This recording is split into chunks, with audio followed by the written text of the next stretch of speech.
Chapter 21.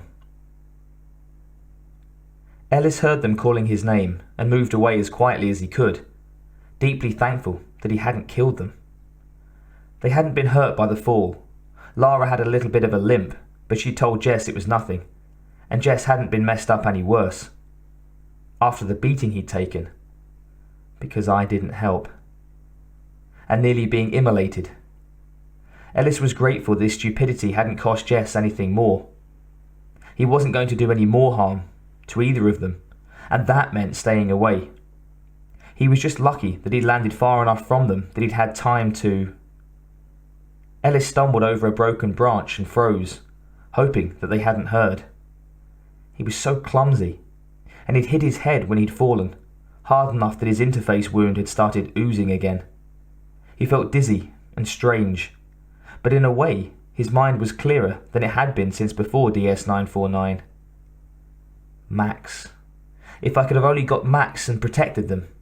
Saved them again like before. Before. Stronger, smarter, better. Seeing the dangers as glowing green shapes surrounded by lines, calculating distance, and finding the optimum kill method in less time than it took to actually think it. The feelings he'd had then, so unimportant, so secondary to the task at hand. Ellis Max, Max Ellis, two as one, accomplishing such unity. Perfection. Ellis, can you hear me? Lara called, far to his right, at least 6 or 7 meters, maybe as much as 7.40. Ellis finally let himself move again, wondering how he could have let himself be alone for so long when Max was waiting. There was no decision to make. They had all landed close to the burning, dying station, but he'd already led them far enough away that he'd be able to circle back, to get to the shuttle and Max before they could stop him. The thought that even trying to interface again could kill him didn't cross his mind. It was the kind of fear that Brian Ellis would have had. For a time, there was darkness, interrupted by brief bursts of sensation, movement, and a hissing sound.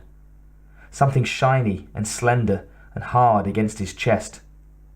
A jungle smell, and wetness seeping through his suit, a clammy gel against his skin. It was the wetness that finally woke Briggs up, the cool feel of the syrupy liquid dragging his mind out of the dark. For a brief moment, he had absolutely no idea where he was or how he'd come to be there. Too brief, because his memory came flooding back. The realization of where he'd ended up came with it. Neither one was particularly pleasant. Some company competitor had blown the survey station apart, and he'd apparently been knocked unconscious when he'd fallen from the platform. And then taken. And now he was... well... surely he wouldn't actually be injured in any way. Nirasawa or Keen would come before anything that could happen. Briggs shifted uncomfortably, his back against a tree, a thick band of resin-like substance binding his arms to his sides and holding him up. In front of him was an egg. An alien egg. Biotech, has to be. Their program isn't that far behind ours. They could have transported some individual drones to Bunda, waited until one transformed, started a new nest. Yes, that was it. Biotech had sabotaged the survey station because it was company. That was all they cared about. Just some random selection of a rival site for their own experiments. That it happened to be on Bunda, and that the survivors of DS-949 had landed here. Coincidence. They'd sent in their new synthetic breed to obtain the 949 data, because they knew the planet had been infected. It made perfect sense now that he thought about it. They wouldn't want to risk lives when they had such marvellous new toys. Invisible soldiers that could be tested against their XT nest. Quite a coincidence. I'd have to get Nirasawa to calculate the odds on that when he... Briggs heard a hissing from somewhere behind him and tensed, turning his head as far as he could to look for the source. No good. All he could see was the bark of the tree he'd been secured to, a pasty grey blur. Really, it was too dark to see much of anything. He couldn't be far from the station. He could smell the searing stench of burning plastics. But there wasn't any firelight. The only illumination came from the stars, a soft, pale light that gave his surroundings a dreamy, ethereal quality. He looked at the egg again, smooth and unbroken, and felt the first sliver of real fear slip into his mind. What if... Ridiculous, he muttered, shifting uncomfortably. He was Lucas Briggs.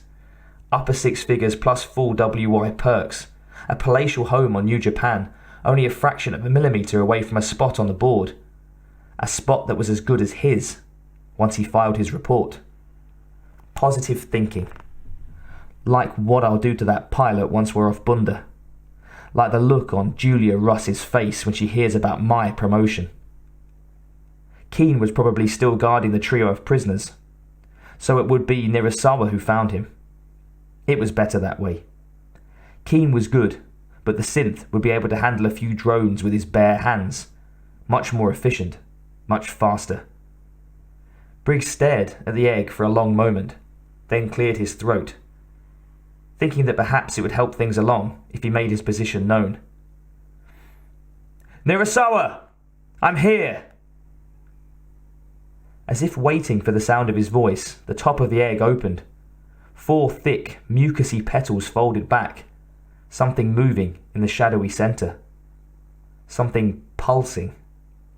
Glistening in the faint bluish light cast down from above. Nirasawa! More hisses rose up around him, shadows moving out from the trees.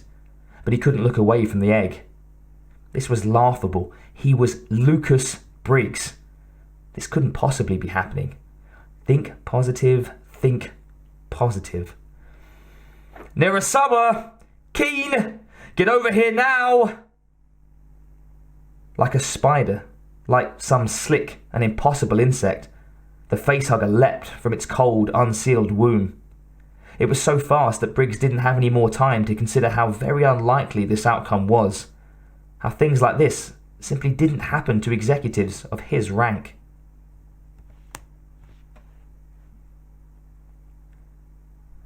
By the time Noguchi saw them, it was too late. The shell had already touched the tops of the trees, roughly grinding through them, snapping them like twigs. Even strapped in, the ride was rough. She could hear the bodies in the dock being thrown against the walls, the ship alarm clattering and trilling that it was not a cleared landing zone, telling her that the shell was suffering irreparable damage, as if she didn't know. The ship continued its reckless half-crash into the trees, the night broken by the reflected light of the giant dying fire close by.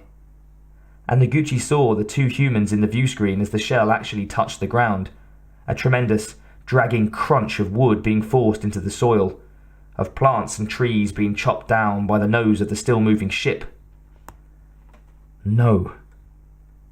Noguchi saw the 2 figures running, pumping hell-bent to get out of the way, and then the ship ploughed upward, the jerking image of the fleeing people gone from the screen. She saw shadowed green, moving. She saw a flash of dark sky, then green again.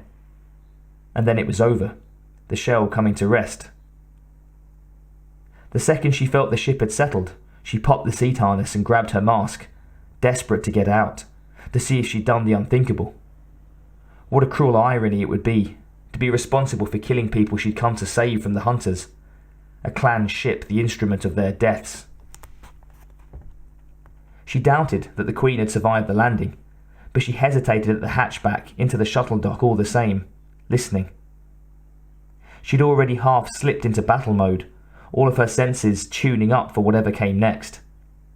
There was nothing but the clattering, hissing alarm, no sound, no feel of movement. Naguchi moved quickly across the dock, popping the airlock on the east side. The rush of air seemed cold compared to the shell's heated atmosphere, and she welcomed it, breathing deeply as she looked down, assessing her climb. The ship was easily 25 meters high, but there were trees pressed against the side, less than a 4-meter drop to the closest branch. Noguchi donned her mask and quickly lowered herself over the lock's edge, able to slide part of the way down the shell's curving slope. From the trees to the ground it was an easy climb, mostly dropping from branch to branch, steadying herself with one hand against the hull. Her ankle was still sore from her fight with Shorty, but the rest of her injury seemed to have melted away. As soon as her feet touched, she took off her mask, hurrying around the front of the ship. Please, let them be here. Let them be unhurt. Naguchi stepped away from the ship, searching. And there they were, standing in a small semi-clearing right in front of the shell. A man and a woman, both dishevelled and dirty, both staring at her as if she were an alien. The thought made her smile, just a little. The woman, who held a handgun, lowered it slightly. They glanced at each other, uncertainly, then back at her. A sudden crunch of nerves hit her, seeing two human faces, human expressions, for the first time in 3 years. It's been 3 years. What must I look like? What are they thinking? What am I going to say next? Naguchi forced herself to relax. She'd tell them the truth. That was all. The woman was slender, long, reddish hair framing an intelligent and wary face. The man was dark-skinned, of African descent perhaps, and had been hurt recently. Bruises covered his face, and one of his eyes was badly swollen. Only the woman was armed, though the male held himself carefully, obviously prepared to fight if she were an attacker. Noguchi swallowed dryly, stepping closer to the couple. "Sorry," she said, still smiling just a little, her heart pounding as if she faced an army of drones. "I've never had much luck with landings. My name is Machiko Noguchi, and I'm here to help."